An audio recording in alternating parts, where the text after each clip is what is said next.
కోనసీమ ప్రాంతంలో ఇరసమండ పంట పొలాల మధ్య ఏదైతే ఉందో ఓఎన్జీసీ బ్లాస్ట్ అయితే జరిగింది. బ్లాస్ట్కి పక్కనే ఆనుకున్నటువంటి ప్రస్తుతం మనం అక్కడ ఉన్నాం, ఎక్స్పోర్ట్ టీం అయితే అక్కడ ఉన్నాం. నిన్న అసలు ఈ ఓఎన్జీసీ బ్లాస్ట్ అవడం సమయంలో పరిస్థితి అసలు ఎలా ఉంది ఏంటి, ఆ టైంలో వీళ్ళు ఎక్కడ ఉన్నారంటే ప్రత్యక్ష సాక్షి అని చెప్పడానికి రైతులే ఉన్నారు. నిన్న ఈ టైంలో ఈ పంట పొలాలు చూసుకోవచ్చు, మన విజయాలు చూసుకోవచ్చు. పంట పొలాలు నిన్న ఇంతా కూడా ఈ రైతు పంట వరి నాటేసే పనులు అవుతున్నారు, కూలీలతో ముమ్మరమైన పనులు అవుతున్నారు.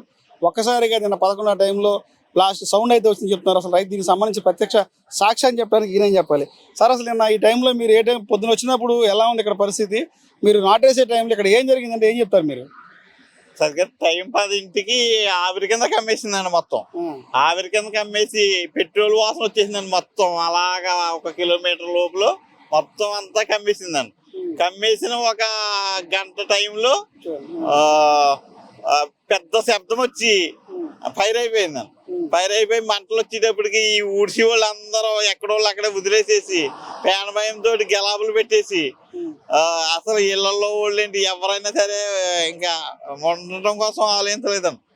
ఎక్కడోళ్ళు అక్కడ వదిలేసేసి గెలాబులు పెట్టేస్తే అప్పుడు అనౌన్స్మెంట్ చేశారండి. అది అంటే పొద్దున్నే మీరు వచ్చిన అసలు ఇక్కడ పరిస్థితి ఎలా ఉంది? పొద్దున్నే మీరు నాటుకి కూలీలు తీసుకొచ్చినప్పుడు పరిస్థితి ఎలా ఉంది? ప్రశాంతంగా ఉందండి. పొద్దున్నే 10ంటి కాడ నుంచి ఇది ప్రమాదం సంభవించిందండి. అంటే మీరు నాట్లేసే టైంలో మీకు ఎలా తెలిసింది ఈ శబ్దం కానీ ఎలా వచ్చింది? స్మెల్ వచ్చేసిందండి, బాగా విపరీతమైన స్మెల్, పెట్రోల్ స్మెల్ వచ్చేసిందండి.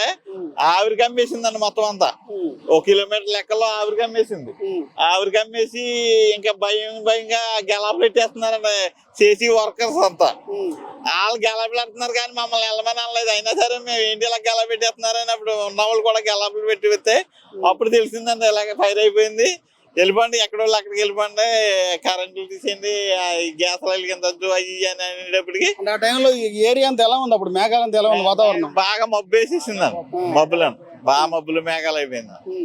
అప్పుడు ఇంకా అటు ఇటు పరిగెట్టేసామండి జనాలు అందరం. ఇదిగోండి ఈ వాతావరణం వల్ల ఇది స్ప్రెడ్ అయిపోయి వాటర్ పైనుంచి అది ఆయిల్ బామ్ అయిపోయిందండి. అదిగోండి ఈ ఓకే ఇలాగ అయిపోతుంది. ఇంక పని చేయదండి, ఇది ఏమి పని చేయదు. పని చేయదండి. ఇదిగో మొత్తం సెట్ అయిపోయిందండి. మొత్తం కంప్లీట్ సెట్ అయిపోయి మొత్తం అంతా ఆవిరి చేసిందండి. ఆవిరి చేసి అలా అయిపోయిందండి. మరి ఏంటి ఈ పరిస్థితి ఏంటి? ఇప్పుడు అంతా ఆవిరి అయిపోయింది, గ్యాస్ తో తన్నేసింది, పంట పొలం పరిస్థితి ఏంటి? మరి అది ఏదో మీ గవర్నమెంట్ ఆదుకుని ఏదో చెయ్యి, మాకు న్యాయం చేయాలని మేము కోరుతున్నాం. ఇది ఎంత బోల్డ్ అంత నష్టం అయిందండి. ఎకరానికి 30,000 దాకా అయిపోయిందండి ఖర్చు. ఆ ఖర్చు అంతా మరి నష్టపోయామండి. మరి మీరు ఏదో చేయాలి. బ్లాస్టింగ్ సౌండ్ అని మీకు ఆ సౌండ్ ఎలా వచ్చిన టైంలో? అయ్యి బాబు విపరీతమైన సౌండ్ అండి, మామూలు సౌండ్ కాదు, భయంకరమైన సౌండ్.